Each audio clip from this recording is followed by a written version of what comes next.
এতদিন বাইরের হাবিজাবি খেতে খেতে অবস্থা খারাপ হয়েছে আর এখন হচ্ছে মেডিসিন খেতে খেতে আমার অবস্থা খারাপ হয়ে যাচ্ছে। লাস্ট নাইট আমার হচ্ছে গলার মধ্যে মনে হচ্ছিল যে কি যেন একটা আটকে আছে, তো বুঝতেছিলাম না কি হয়েছে। দেন ইমার্জেন্সিতে চলে যাই কুর্মিটোলাতে। সো পরে গিয়ে জানতে পারলাম যে আমার অনেক বেশি গ্যাস হয়ে গেছে, এই জন্য এরকম ফিল হচ্ছিল। ডক্টর দেখানো শেষ করে আমি আবার এই যে ভাজা পোড়া খেতে চলে আসলাম। সকাল থেকে কোনো কিছুই খাওয়া হয় না আর বাসায় গিয়ে কোনো কিছু বানিয়ে খেতেও টাইম লাগবে, সো এই জন্য আর কোনো অপশন ছিল না। আমার অনেক বেশি ভাজা পোড়া খাওয়া হয়, বাট সেই তুলনায় আমার মেডিসিন নেওয়া তেমন একটা হয় না। আমার মেডিসিন খাইতে কখনই ভালো লাগে না। লাস্ট কয়েকদিন যাবৎ শুধু ভাজা পোড়া খাইছি বাইরে, বাসায় মানে একদম টানা খাওয়া হয়েছে। বাট দরকার ছিল মাঝে মাঝে একটু মেডিসিন নেওয়ার জন্য, বাট এটা একদমই ভুলে যায়, এই জন্য আজকে এরকম কন্ডিশন হয়ে গেছে। আমি তো ফার্স্টে ভয় পেয়ে গিয়েছিলাম যে কি হলো, গলা হঠাৎ এরকম কেন ফিল হচ্ছে। পরে যে যখন শুনলাম দেন একটু রিলিফ পাইছিলাম যে না থাক, বড় কোনো প্রবলেম হয় নাই, গ্যাসের প্রবলেম হয়েছে, একটু ঠিক মতো খাওয়া দাওয়া মেনটেন করলে ঠিক হয়ে যাবে।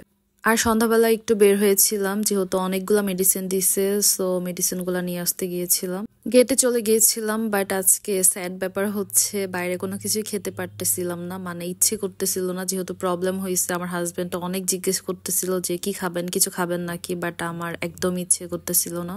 এরকম তো কখনোই হয় নাই যে আমরা বাইরে গেছি আর কোনো কিছু না খেয়ে চলে আসছি। আজকে মনে হয় ফার্স্ট টাইম এটা হলো।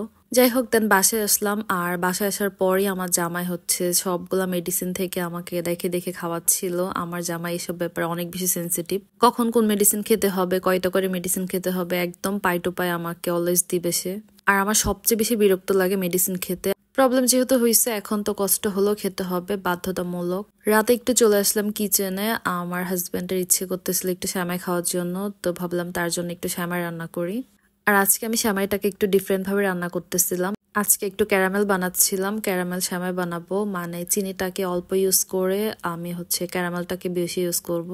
এর আগে এভাবে একটু ট্রাই করেছিলাম, আমার কাছে খেতে বেশ ভালো লাগছে, ক্যারামেলের স্মেলটা খুবই ভালো লাগে, সো এই জন্য আজকে আবার ট্রাই করতেছিলাম। আর এইভাবে খেতে কিন্তু খুবই মজা, তোমরা এটা বাসায় ট্রাই করতে পারো। আমি জাস্ট দুধটাকে একটু ঘন করে নিয়েছিলাম, দেন হচ্ছে সেমাইটাকে দিয়ে দিলাম, আর তার আগে কিন্তু ক্যারামেলটাকে দিয়ে নিয়েছিলাম। ক্যারামেলটাকে ইউজ করার পর এটা দেখলে মনে হয় যে একদমই ঠিক হয়ে গেছে, আর কালারটা মানে দেখলেই শান্তি লাগে। আর আমার পার্সোনালি ক্যারামেলের হচ্ছে যে ফ্লেভারটা ওইটা খুবই ভালো লাগে, এই জন্য আমার কাছে এই সেমাইটা খেতে আরো বেশি মজা লাগে।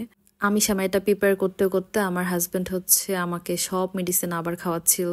সো তোমরা সবাই আমার জন্য দোয়া করবা যাতে এই মেডিসিন গুলো কন্টিনিউ না করতে হয়, খুব আর্লি যাতে আমি সুস্থ হয়ে যেতে পারি, কজ আমার মেডিসিন একদমই বাজে লাগে। দেখলাম যে সেমাইটা হয়ে গেছে, তো জামাইকে গরম গরমই সার্ভ করে দিচ্ছিলাম, তো সে খেয়ে বললো ভালোই হয়েছে।